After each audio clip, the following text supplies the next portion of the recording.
hard times create hard men. Hard men create soft times. Soft times create soft men. Soft men create hard times. If you don't fail, you're not even trying. My wife told me this great expression: to get something you never had, you have to do something you never did.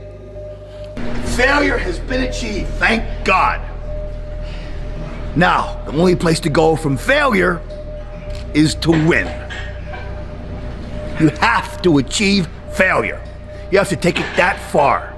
Nobody wants to go that far. It's too scary.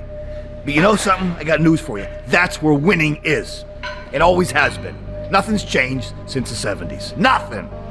Except people train not as hard. The hardest thing in life is figuring out who you are and what you want to do for the rest of your life. And once you figure that out, you wake up every day and you work toward it. It's impossible for you to fail if you know who you are, what you want to do, and you wake up every day and work toward it.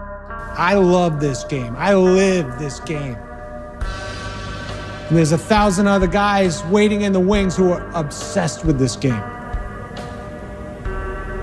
Obsession's gonna be talent every time. You got all the talent in the world, but are you obsessed? When you walk on that court, you have to think, I am the best ever. I'm the most brutal and vicious and most ruthless champion there's ever been. There's no one can stop me. Lynx is a conqueror. No, I'm Alexander. He's no Alexander. I'm the best ever. There's never been anybody as ruthless. I'm Sonny Liston. I'm Jack Dempsey. There's no one like me. I'm from Nairclaw. There's no one that can match me. My style is impetuous. My defense is impregnable. And I'm just ferocious. I want your heart. I want to eat his children. Les Brown's a motivational speaker. He made an analogy about this. He says, imagine you're on your deathbed, and standing around your deathbed are the ghosts representing your unfulfilled potential. The ghost of the ideas you never acted on. The ghost of the talents you didn't use.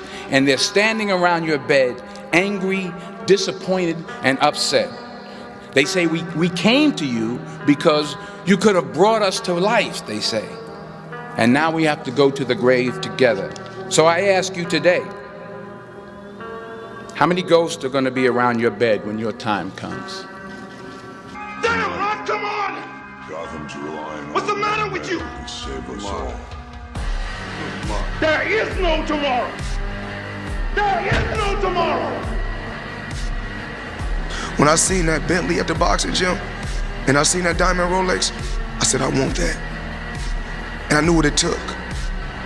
So I know when my opponent is asleep, I'm out there at 4 or 5 in the morning, chopping trees, working, to this day. Because I can retire today. I'm well off, very comfortable. But I got the will to win. The truth in front of you is it sucks. It's painful. It's fucking mind-numbing. Because this is what it takes, creating another voice and sometimes going at it alone. All the time going at it alone, because no one's gonna believe it. And that's that. Work, work, work, work. No results, but I'm a little bit better. Work, work, work, work, work. Work, work, work, work. No results, but I'm a little bit better. Work, work, work, work, work. No results, I'm a little bit better. Work. Boom. Just got paid. I just got paid. And it looks like overnight success. Yeah. It's like, oh, shit. It happened in a year. No, bro. It doesn't. Sacrifice temporary fun for permanent dreams, or sacrifice your permanent dreams for temporary fun. And you have to learn how to fail. A lot of us have big dreams, big goals. And when you have goals that are maybe outside your reach, you have to know that getting to that goal, you're gonna have a lot of bad days. So I had to teach myself how to fail right. And what that means is, when I fail, I can't spend much time in that fail zone. I have to be able to get up and get after the next day just as fast. I don't have time to stay here and feel bad for myself for weeks and months and years, because I'll lose that time. I was born in a normal family. I would not say very poor, but it's a poor family. I did not study very well. I failed exams again in the primary school, middle school, and everybody felt, you are hopeless for. And then when I graduated from high school, I tried to join, to study in the university. First year I failed, second year I failed, and then I started looking for jobs. I applied a lot of jobs, did not work out. And I tried a third time, joined the past examination, and went to the teacher's college. And after 4 years, I hate to be a teacher because no man wants to be a teacher in China. They think teachers, So I said, nah, I would have loved looking for jobs in the other field. Well, in all my early days, I applied jobs for at least more than 30 times, all rejected. None of them even got one chance. I applied jobs one day for KFC, Kentucky Fried Chicken. 24 people went, 23 people accepted. I was the only guy. And 5 people together, classmates, we went for a job as a policeman. 4 people accepted. I was the only one rejected. And I applied for a job together with my cousin to work in a hotel as a guy serve in the hotel. My cousin was accepted. I was rejected. So I came back and my mother looked at me and said, and I told myself my luck has not arrived. Someday, something is waiting for me, but not today. And then when I started Alibaba, 1994, at the end of the year, I got an opportunity to went to USA. I discovered internet. I think this is something very interesting. Because if it's a network around the world, and this will be something might change the world, so I came back to China and I started my company. And it was so difficult because China was not even connected to the internet yet, 1994. It was a terrible experience.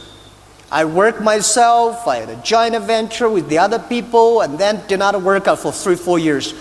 And then 1999, I started Alibaba. I invited 18 friends. Most of my students came to my home. I made a speech for 2 hours. I believe this thing is going to be big in the future, e-commerce. And everybody said e-commerce in China was hopeless because no payment, no logistic. China internet speed is so slow. At that time, there's no mobile phones. No payment, no credit card system. There's nothing. And I believe it in the future. Internet is going to change China. If we started and continue to work hard, we have the chance. So 18 people in my apartment, we decided that one day we will make a company that will be the top 10 companies in the world. We gathered the money. It was so difficult. But 19 years, we never give up our dream. We believe that we should use the internet to help small business, while at that time, most of the e-commerce company in America helping big companies. We think we should help small business. They think, Jack, you're crazy. Small business don't have money. How could you help people who don't have money? And I say, let's help them to make money. When they make money, we will make money. And America at that time, they say, e-commerce should help people to save the cost. I say, we should not help a small business to save the cost. Because small business know how to save the cost. They want to know how to make the money. So we do the opposite. Most of the American e-commerce go, big company, save the cost. We say, help the small business, help them to make the money. How to help them make money? We help them to sell online. A lot of small business, they don't have money to go to trade shows. They don't have the money to attend all the negotiation or all the big business forums. So we say, we help them to promote on the internet. That is the way. So for 19 years, it was so difficult. There is no payment. We built at the payment. There's no logistic. Let's build at the logistic. There's no credit rating system. Let's build a logistic system. And after 19 years, we came to today. There's lots of lessons that can be learned there about a lot of lessons. Never give up. If you have a dream, don't give up. A lot of people only talk dreams, but they don't make dreams in reality. A lot of young people have a great ideas in the evening, but when they wake up, they do the same thing. The most important is not only dreaming, but making sure, make the dreams realistic. And don't fight. Don't think anything you do, you will succeed tomorrow or next year. For people like us, we don't have money, we don't have a rich uncle or powerful father. The only thing we compete with the others is our vision. We believe 10 years later, this will happen. And we gather the team, start to do. I just want to focus on artificial intelligence and the fourth industrial revolution and how you think that people in South Africa and the African continent need to start preparing for that and making sure they don't get left far behind. Well, first, I think there are a lot of things talking about artificial intelligence and robots and IoT, and people start to worry.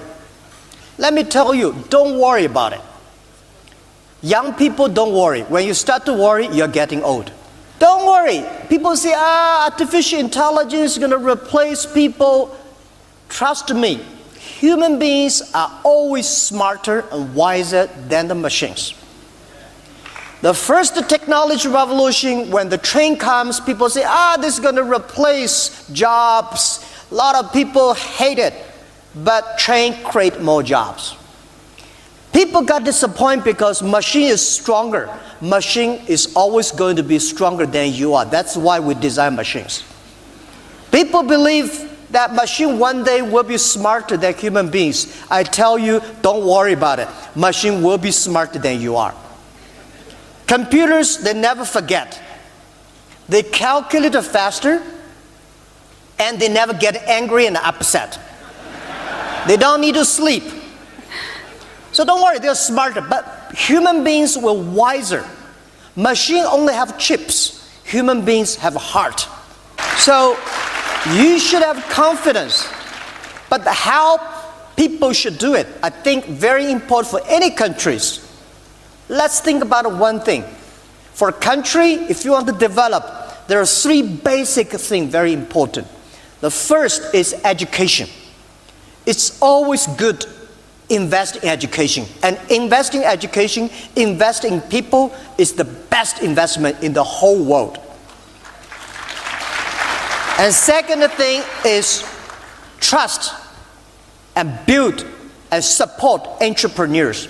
Make entrepreneurs the heroes, not making those game players the heroes.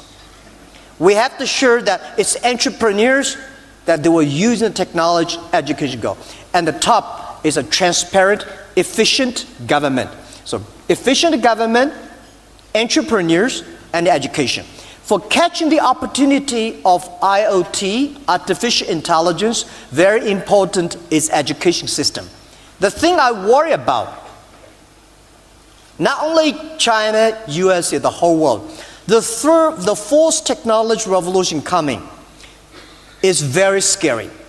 The first technology revolution released the power of human beings, the machine.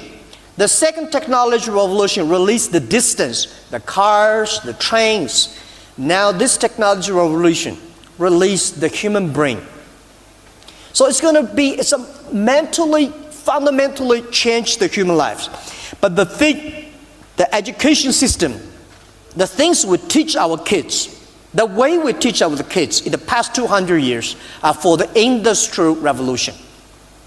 When the digital time came, the thing we teach our kids will be replaced by machine. Machine will do better. We have to change the education system. Have to change the things we teach the kids that they can do better than machines. They can be more creative, more innovative, more constructive, that machine can never have a chance to replace them. That is something, is an opportunity for every country. And please, any country, please pay attention to the following. Pay attention to those people who are below 30 years old. They are the internet generation. Please pay attention to those companies have less than 30 employees, because these are small companies. This technology revolution is a big challenge for big companies. It's a great opportunity for small companies. Small is going to be beautiful, and small is going to be powerful. And please pay special attention to the next 30 years. Next 30 years is going to be the biggest challenge. It's also going to be the biggest opportunity. Most people will complain, but those people who solve the problems of complaint, these people will be successful. Let those people complain. You should solve the problem. Every decision that you make has consequences. Are you making yourself better? Or are you making yourself worse? Are you moving forward or are you moving back? Are you making progress or are you stagnating? Every little decision you make counts. There are no shortcuts. There are no hacks. If you want to take the easy road, I promise you it's longer and more painful than the hard road. If you set out and you say you're going to do something, do yourself a favor and don't lie to yourself.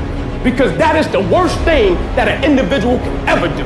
You think you lying to your peers. You think you lying to your mother. You think you lying to your teacher. You think you lying to your coach. At the end of the day, when you look in the mirror, you lying to you. In 10 years from now, nobody can do anything for you. That's going to be the life that you created, not anybody else. You make your bed, you got to lay in it. Let other people blame their parents, their boss, or the system. Let weaker people complain that the world isn't fair. You are the leader of your life. Choose the hard path. The path of responsibility, hard work, and sacrifice. The path of discipline, humility, and ownership that ultimately leads to freedom. Make discipline part of your daily life, and your daily life will get better. Any goal that you want to achieve that's worthwhile in your life require all-in effort. Every moment, every minute, every hour, every day, every week, every month, every fucking year, for as long as it fucking takes for you to get where you're going, you should be consumed with that path. What you do at night matters. What you do in the morning matters. What you do when your friends are out drinking matters. What you do on Saturday matters. What you do on Sunday matters. The success clock doesn't give a fuck what day it is. It's gonna run no matter what. And you guys pretend like you can work 7, 8, 10 hours a day and then spend the rest of your time fucking off, and you think you're gonna be somewhere, and you're not. You have to dedicate every fucking breath, every fucking ounce of energy, and every fucking thought and effort that you possibly have in your heart to becoming what it is you want to be.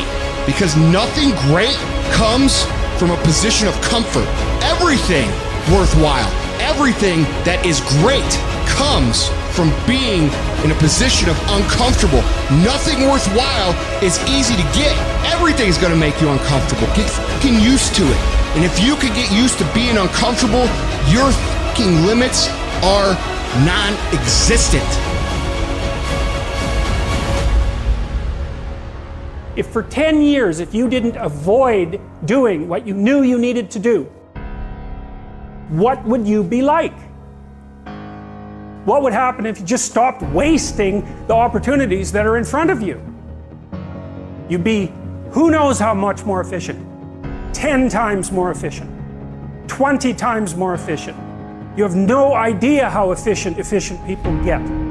It's completely off the charts. I need you to confront you. I need you to confront you because you're the one holding you up. I need you to confront you. I need you to look in the mirror and tell you, you are not gonna do me like this no more. You're not gonna keep procrastinating. You're not gonna keep thinking like that. I need you. You're not gonna continue to sabotage me. You're not. I get frustrated with humans when somebody's late and they upset. I get frustrated with humans when somebody borrows money for you and you don't pay it back and you upset. I get upset with